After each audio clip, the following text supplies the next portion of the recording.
dungagan o gipuhaan. Dayon, ang pinaka-importante po ganong apilo na to naghisgot ang history sa Biblia tungod kay ang tanang pulong sa Dios naipatik man sa Biblia. Aron atong matugkad ngano ni siya nga nahitabo. Dayon, sa samang pamaagi ang tagalaing sekta pod ang mga protestante duna sad na sila ilang Biblia.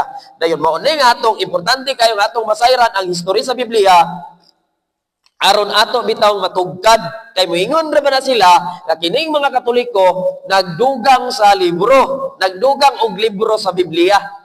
Gahimo-himo kuno tagatuang gidugang sa Biblia. Dugan mo na atong sayran kung kinsa gyud ang nagsultig tinuod sila ba o ang mga Katoliko. Ang history sa Biblia. Unsa man gyud ang Biblia? Unsa ang Bible? Ang Biblia gikan na siya sa Greek nga plural. Nga pinulungan nga Biblia, nagpasabot na og book of books, libro sa mga libro. But pasabot, daghang libro gihiusa, mo nang gitawag og Biblia. Dayon, sa dihang si Kristo nakiguban pa nato sa kalibutan, sa iyang panahon, wala siya basahon nga gibilin. Kundili, wala siya basahon ba nga mahimo natong basihan sa mga pagtulunan sa simbahan o sa iyang mga pagpanudlo. Kundili ang iyang gibilin mao ang simbahan. Nagtugod siya ang simbahan. Nga sumala pa ni abisan ang kamatayon dili makabuntog niini. Mao na hinungdan nga hangtod karon nagpadayon ang simbahan sa Katoliko ug dili gayud kini mawala.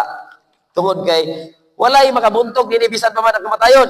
Bidangat pa og mga 400 katuig kapin nga ang mga Kristiyano o simbahan nga gitugod ni Hesus nakakita sa kompleto nga sinulat nga karon gitawag nato og Biblia. So sa unang panahon wala pa gyud siya, dili pa gyud siya matawag og Biblia. Ang proseso sa pagtipon o pagcompile ini bidangat pa og daghan nga mga katuigan. Ang pangutana karon duna na pa day sinulat sa unang panahon nga sa Biblia man doon na tayo mabasa nga parayanang sa Genesis.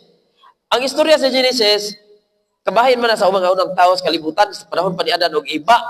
Sa panahon pa ni ato sa sinugdanan yun sa kalibutan. Ya, mao na makapangutana ta nga doon na ba yung sinulat ay sa unang panahon? Kanong naa naman ang na may sinulat panahon ni Adan og iba. Kisa may nagsulat ni ana. Ganong doon na may sinulat na naman ay taong nabuhi nitong panahon na. So mao na makapangutana sa koglyon na may sinulat atong panahon. Ang tubag niya na nga dunay sinulat sa unang panahon. Kung atong may numduman, si Moises gitagaan sa Dios sa pulo kasugo didto sa bukid sa ahagan ng Sinai. Diin mismo ang Dios may nagsulat niya na gamit ang iyang mga kamot. Asa gisulat? Kasi na kamalugasan na gisulat. Isulat na siya sa papan nga bato. But pasabot doon na mga sinulat sa unang panahon. Ang gigamit nila kaniadto ang papan nga bato. Ganong naisulat man ang kinabuhi niya dan og iba nga wala pa may tao, wala. Si Moises na tao ulahi naman. Tungod kay si Moises gigasahan sa Dios, gasahan sa Espiritu Santo nga makamao siya musulat bisag wala siya ay. Bisag wala siguro sila nang eskwela sa una, pero si Moises na naman sila ikuan.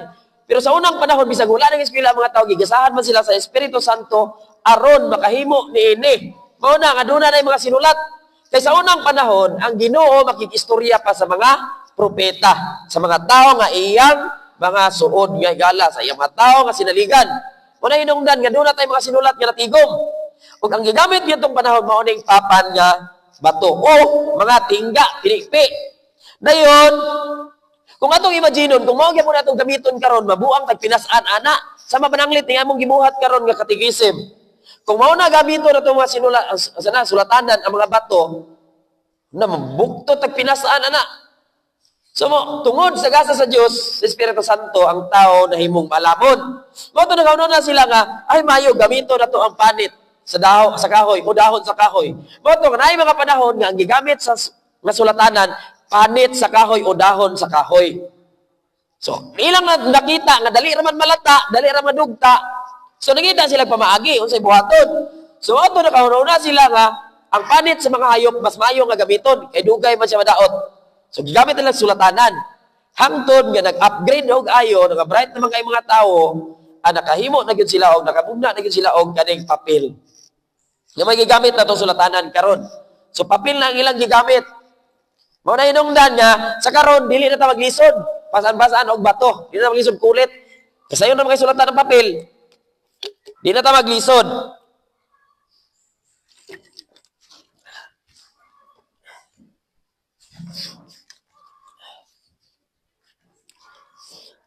Ang kining Biblia gibahin ni siya og duha ka testamento, ang Old Testament ug ang New Testament. Dayon, kaning Old Testament Hebrehanon man eh. And ang New Testament Greek. Ang New Testament doon na siya ay 27 ka mga libro sa ato nga mga Katoliko.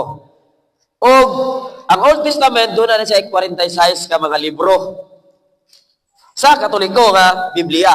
Dayon sa Protestante doon na siya ay 39 ka Old Testament. Dayon ang New Testament parehas ra sa Katoliko 27. Sa sumada na niya dunay 73 ka libro ang simbahang Katoliko ug ang mga Protestante doon na sila'y 66. So munang moingon sila nga ang mga Katoliko nagdugang kunog mga libro.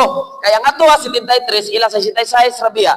Unya kung kulang ta sa pagtuon makaingon mangyud ta nga amo dinhi na inani kay dugang-dugang ra buot-buot ra sa mga Katoliko. Unya kung atong basihan kini manggong mga Protestante nanunga na sila ulahin naman mga adlaw usa mga tuigan. Dayon kaning simbang Katoliko na nahimo ni siya 33 AD pa man nila nagsugod. So dayon kining mga Biblia pod ang ato yung aron ato yung masayran kinsa gyud ang tinuod nga tagya sa Biblia atong sutaon ang history kinsa gyud ang nagbugna ani kisay nangulikta. Ug diha na to makita nga kitang mga Katoliko gyud ang tinuod nga tagya sa Biblia. Ano man? Kisay nangulikta sa Biblia mga Katoliko. Kisay naghimo og Biblia. Ang karingalan nga Biblia gikan ni sa Katoliko. Katoliko ang nagpangalan aning Biblia. Katoliko ang nangulikta og mga libro gitigom. Gipilian na siya aron mahimong Biblia. Nagpili sila 76 ka libro, 46 ang Old Testament, dayon 27 ang New Testament. Maunay ilang gihimong Biblia. Buot kasabot, Katoliko ang naghimo ana. Then karon moingon na ba na sila nga gadugang ang mga Katoliko. Mo na nga dili sila mo. Kana bitaw makadungog kag istorya nga na may mga relihiyon nga dili mo tuog kana bitong pag-ampo sa mga patay. Dili mo to, wala na bili nila ang mga kuan ba kalag. Kay human kuno mamatay ang tao, wala nay kaluwasan. Maunang di sila mo to ana tungod kay wala man sila ana mga libro ha. Ila man ang gitangtang kay ang naghisgot ana mga libro kaning mga gipangtangtang sama sa Makabiyo ug ang Sirak. Mo man gitangtang nya mo man gahisgot-god sa mga patay. Mo na nga mayon sila nga nagdugang ta. Pero kung atong hunaon ang naghimo sa Biblia Katoliko man, unya sila nangobiyara man sila. Kung sila nagkaputukapi kita ang original, dili kita ang nagdugang. Posible nga sila ang nagtangtang kaya nga tuwa man ang original. So mo na nga og mamutana sila nga natay na tungod kay na sa Biblia, mo na din sila. Wala man sa Biblia di na mabasa. Wala na mabasa sa Biblia sa inyong Biblia. Ano man? Inyo magitangtangan, kulang mo na inyo ha. Mo na nga magbantay ta sa itong mga Biblia sa itong panimalay. Kaya doon ang mga Biblia nga lahi og paghubad. Kaya ginama naman na sa mga pastor nga kanang mga makinadmanon na ilang gitangtangan. Mo na nga usahay, mga kwanta, sama pananglit anang pagrosaryo. Mingon man na sila nga ginili sa Dios ang pagsimbag balik-balik. Ang sa pag-ampog balik-balik. Nya kanang pagrosaryo biya kay balik-balik biya ta. Pag human sa manamo, pulo ka magimaya ka Maria, bubalik na punta ka manamo. Bubalik na pagpulo ka magimaya ka Maria. Mo na makaingon ninda. Nga, tinuod yun. So dili na ta magrosaryo tungod kay dakong sala. Kagingon man gud dito nga dili balik-balikon ang pag-ampo. Pero og imo gyud ang sutaon ana siya sa Mateo 6:7. Mateo 6:7 nga ayaw ninyong tas-a inyong pag-ampo. Nga naman, ang Ginoo nasayod sa imong giuna-una og naa sa sulod sa imong kasing-kasing. Bisan og unsa imong gikuan diha, kabalo na siya unsa imong gikinahanglan. Mga di na kinahanglan nga mag-ampo kag taas kayo. Sama sa mga pagano sa una ba nga mag-ampo taas kayo aron nga sa pamasin nga dunggo na ilang pag-ampo tungod sa kataas. Ilan ang gituwis. So gituwis na nila, gihimo na nila ayaw balik-balika ang inyong pag-ampo aron ang mag-ampo sa rosaryo dili na mo ampo. Kagingon man dito nga ayaw balik-balika inyong pag-ampo. Pero tanawan niyo ng Biblia sa Katoliko. Mao man ang tinuod nga Biblia, tan-aw gyud mo na lahi gyud na ang mabasa ninyo diha. Sa ilahan sa Protestante. So muna siya ang kabahin sa atong pagbahin sa atong Biblia sa Old ug sa New Testament. Unsa na importante aning mga number day nga atong sa atuang ano? Si Babutoy. Sibog to. Dire dapit to. Ha?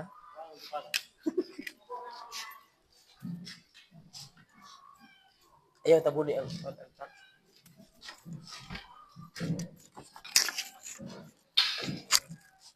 Yan. Uy.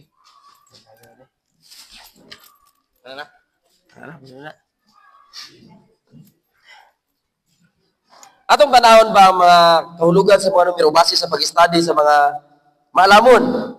Kita mga Katoliko, doon na tayo 73 books ang Katoliko. Dayon, ang Kuan, 66 ang Protestante.